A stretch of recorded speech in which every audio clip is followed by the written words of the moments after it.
Rule number 2, treat yourself like someone you are responsible for helping. I mean, it seems pretty clear to me what this means. Yeah, well, that's an investigation into why people don't treat themselves well. And the thing is that, you know, human beings are self-conscious. And we know about our limitations and we know about our weaknesses. And so we can have contempt for human beings in general because, you know, we're just flawed and breakable and all of that.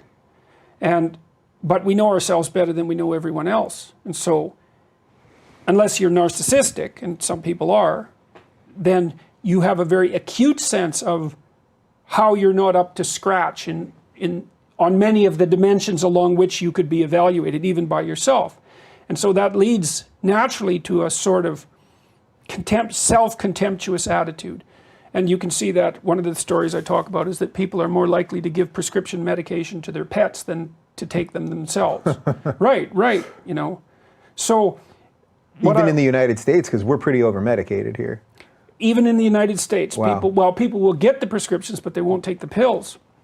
Anyways, the idea there is, it's sort of a variation that I learned from Carl Jung on treat other people as you would like to be treated. It's you reverse that. It's like, imagine someone that you treat well, that you love.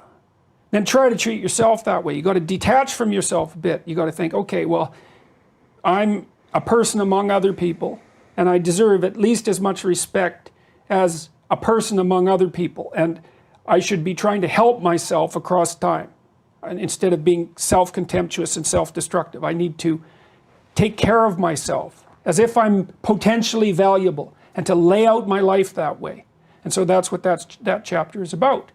And it's hard for people, you know, they don't take care of themselves as well as they should. And I don't mean, you know, take care of yourself. I mean, that isn't what I mean. It's like, it's not a moralistic attack.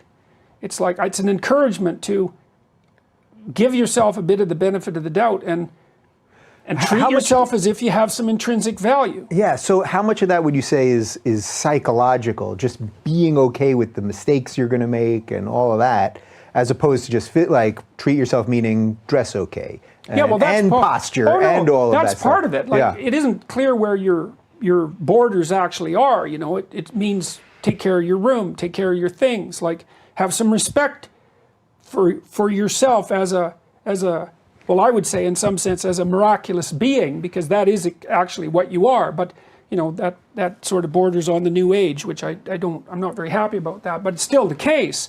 It's like there is a lot of potential within you, and there's many things that you can do, and you're necessary more than you think to the unfolding of things. Like if you make a bunch of bad decisions, things get worse, not just for you, like things get worse. And maybe way worse, like, I don't know what mistake Stalin's mother made, you know, and she probably didn't necessarily think they were that important. But it turned out they were pretty important. You don't know how your actions echo. And so it matters what you do. And so part of what you do is you want to treat yourself as if what you do matters. And so you want to have some respect for yourself and some fear of yourself. That's also that. And so that's what that chapter's about. Yeah,